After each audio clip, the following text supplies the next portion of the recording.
環球大戰線深入世界最前線，全球各地的觀眾朋友，大家好，我是葉思敏。今天節目我們會特別關心到的是，在伊朗的部分，穆吉塔巴下令濃縮鈾，他說絕不出境。再來就是伊朗的飛彈、無人機，現在根據了解已經全面的復活，美軍彈藥見底，軍售又喊卡，川普這時候不敢再打了嗎？今天就這些議題會一起來做關心。節目一開始，我們先歡迎在場來賓，清華大學講座教授張延廷張將軍。思敏好，大家好。台大哲學系教授苑舉正老師，思敏好，各位觀眾朋友大家好。好，還有陸軍退役少將厲正傑將軍，思敏好，各位觀眾大家好。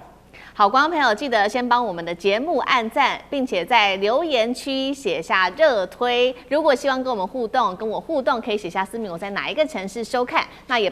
請大家幫忙按下熱推鍵，如果有看到這個鍵的話。今天呢，節目我們要特別來關心3個火線話題，等一下請來賓特別幫我們做解答。先來看到有關於美軍戰力的部分，在這一場美伊戰事打到現在，美軍的戰斧飛彈已經發射了超過1000枚了，這是最新的一個數字統計。那麼薩德系統現在也消耗了大約最多呢，甚至達到了80%。愛國者飛彈的庫存現在也已經這個過半見底了，美軍真的還撐得住嗎？第二件事情是，沒有想到伊朗的最高領袖穆吉塔巴在此刻又再出來喊話了，怒嗆說濃縮鈾我們絕對不會送出去外面。同時呢，他也特別提到了這個伊朗的戰力的部分，現在無人機他說6個月內已經快速的回血了，飛彈庫存還有70%，地下的飛彈基地還有90%都已經正式的重啟。難道伊朗在為下一輪的反攻全面備戰嗎？最後一件事情，今天也會來關心到的是，美國現在喊說對台軍售的部分140億美元確定要暫停。另外一方面就是它的聯合空對地的飛彈庫存剩不到20%，還有42架軍機是戰損的，損失金額高達290億美元。所以川普現在說他要談判，是要止戰，還是為美國內部來做止血？今天就這些議題，我們都會來一起做關心。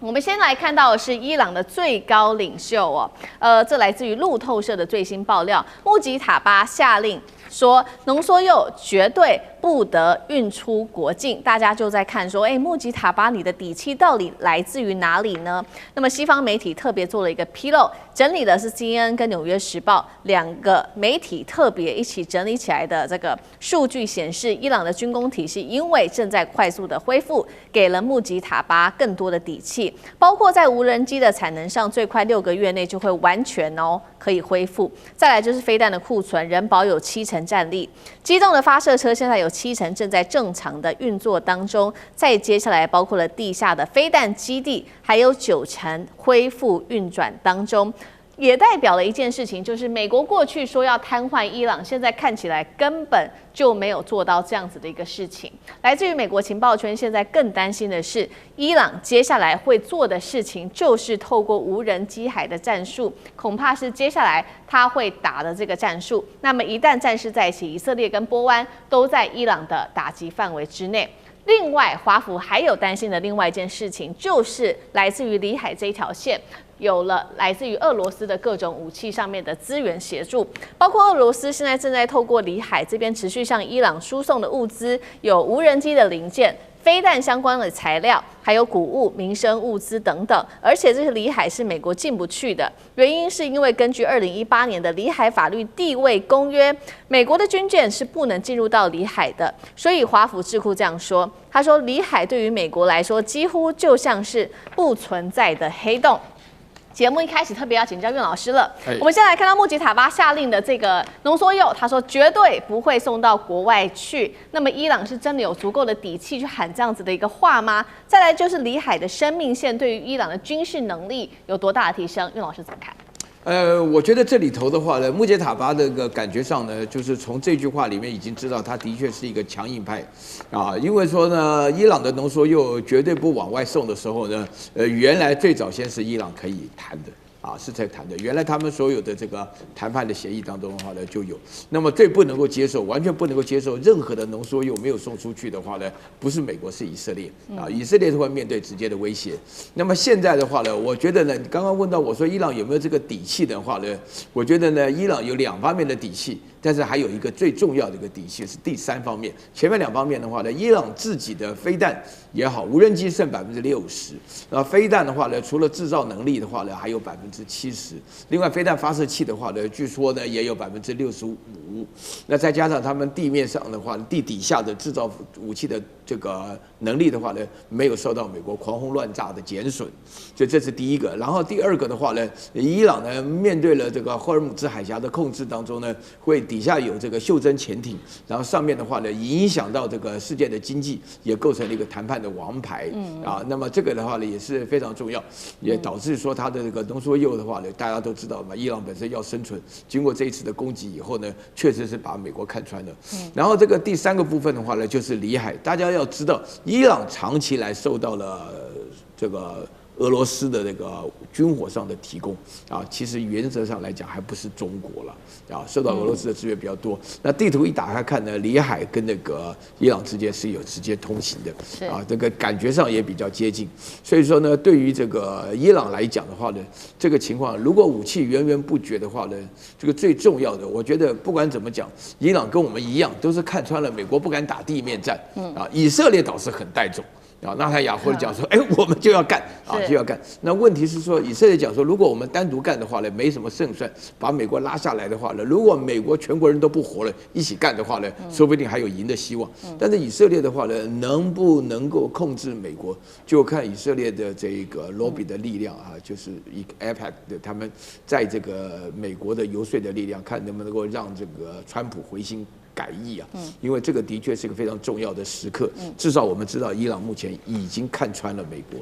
好，一方面美國也是迫於現實，不管是在軍事上面的壓力，或者是在成本上面，非常的燒錢打這一場仗。那另外一方面，剛刚說了，這個穆吉塔巴現在又喊話，說他還會再繼續打下去，可能會再做報復。再來就看到伊朗的戰力正在快速的恢復當中，真的有可能打這一場持久戰嗎？那酈將軍又怎麼評估？我們經常講打仗打後勤，內行的人是看後勤。後勤有哪幾樣呢？第一個補給，第2保修，第3衛生，第4運輸哈。那大概有這4大個項目。那我們從這4大項目來看看，這個停戰開始4月初停戰到現在這2個月，伊朗做了什麼事情？第一個我們看補給哈，伊朗第一個補給就是你東西沒有的話，你怎麼樣這個運來？那我們第一個看到伊朗在這場戰爭裡面，它的戰力保存做得很好。所以它很多的這種，包括它的導彈，包括它這個導彈的發射架哈，甚至於無人機，我們都知道它儲存在它的洞窟裡面。那美軍對它轟炸大概只是炸到洞口而已，對裡面的設施影響都不大。所以第一個哈，在這個方面來講，它自己本身因為在這個1個月的戰爭期間，它原來戰力保存得很好，所以損失的不大。第二個，我認為說是就我們剛剛講的，包括到俄羅斯可以透過裡海。對它利用這條運輸的路線，持續對它提供這個軍需的資源，當然包括到糧食的資源哈，因為補給裡面就包括糧食，我想說包括糧食，包括那油料是它自己本身都有的了哈。那彈藥來講的話，是不是俄羅斯從這個運用裡海可以提供給他？那中國在這方面到底有沒有幫忙？我們現在不敢講，中國是否認的。可是你知道有些東西是軍民兩用的物件，譬如說製造無人機所需要的晶片，或者導彈所需要的這種零部件是軍民兩用的。那在這方面哈，伊朗有沒有可能借着民用的名義進口，然後將自己改裝成軍用？那第二個我們講說保修哈，這個戰時的時候一定會遇到戰損，就是武器裝備可能會被炸壞或損壞。你除非說是100%被這個毀壞了，不然的話我們通常都要講究維修的能力。如果說你就像是一輛戰車，如果說你有維修能力的話，它可能損失了20%，你很快維修完，它就是一輛可以這個作戰的工具。但是如果你沒有維修能力，就算是戰損，只是掉一個輪胎，你這個武器你就不能使用。但我相信伊朗自己本身來講的話，它因為長期被美國制裁跟封鎖，所以它自己有自己的軍工體系。我們看到包括到無人機，包括到這些導彈，甚至於飛彈發射架哈，甚至於無人機的發射架，幾乎都是它自己生產的。所以他自己有能力生產，他當然有這個人才可以做維修，所以他將他戰損的東西利用這2個月做好維修哈。那之所以說醫療方面，我覺得伊朗這個國家哈，這個平常講，他跟美國比較起來，美國比較怕死，他打這場仗還真的不怕死。我們看到他後續所謂組織了這個上百萬人的這個保護他們自己基礎設施的這些人力來講的話，可見得在這方面來講的話，它的精神戰力是遠勝於美國的。所以基於以上幾點，我認為哈，這個停戰的這2個月，伊朗是不斷的利用這2個月時間哈。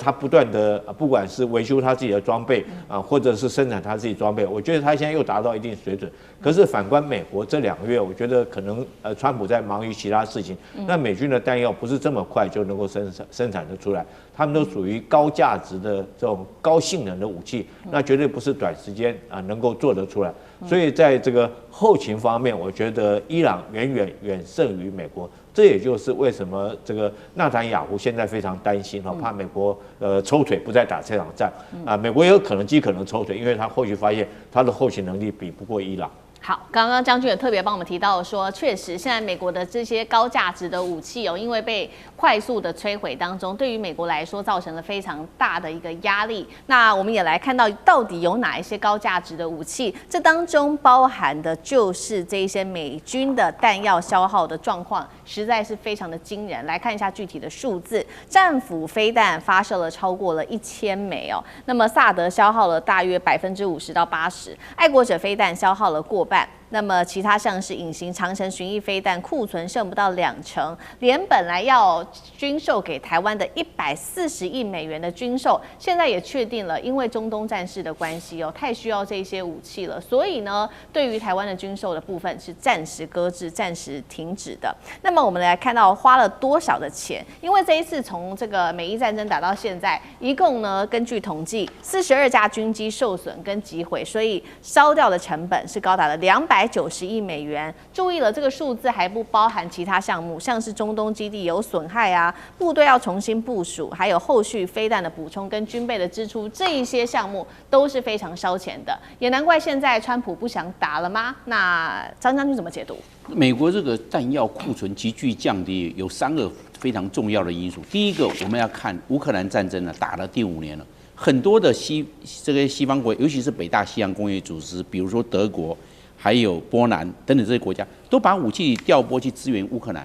那這樣他們要去補充他們的庫存不足，都向美國買，所以美國已經大量給他們這些我們所說的北大西洋工業組織這些国家，美國已經有大量的已經绷谷在那邊，美國的庫存當然就會降低啊。這個其實這是烏克蘭戰爭啊。那第二個，我們知道以色列啊，在這個巴勒斯坦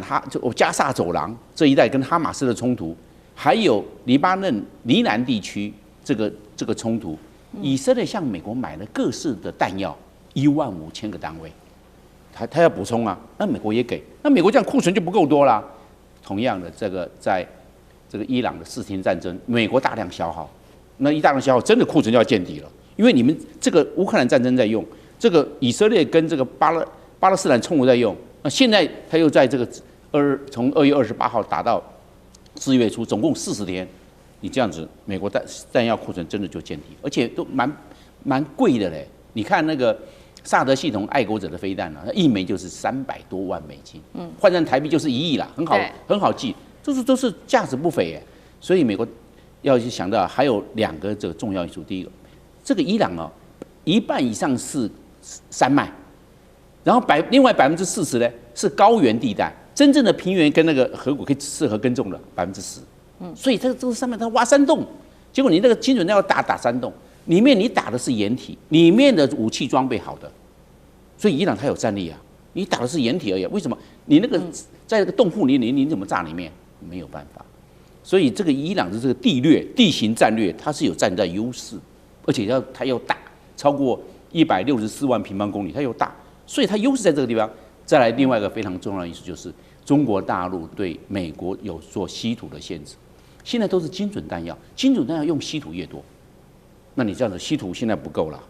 不夠我怎麼樣能夠做？我有這方面的這個設備、人才、廠房都有，但是原料不夠。稀土這方面的原料不足，那我所能夠做的精準彈藥，現在打仗都用精準彈药了，不是像以前的自主火力把這轟來轟去，隨便轟，不是隨便轟。現在精準彈還有導引，這些導引的系統，你這個定位的系統都有稀土的成分在裡面，或多或少。那你現在稀土的所獲的來源都被中國大陸給限制住了，而且中國大陸是對美國最大的稀土供應國，你一限制，那美国的整個產能受挫，那現在就是急劇的消耗，所以就变成了供不應求，所以美國造成這個狀況。是，所以他現在要不要再去打第二波的戰爭，他就在籌措了，會不會跟第一波一樣，也沒辦法讓伊朗屈服。剛才厲將軍講到了，美國不要地面戰會造成大量的犧牲。那這樣伊朗底氣就夠了，你不怕，你不願意打地面戰，那我就跟你打地面戰，你要不要來？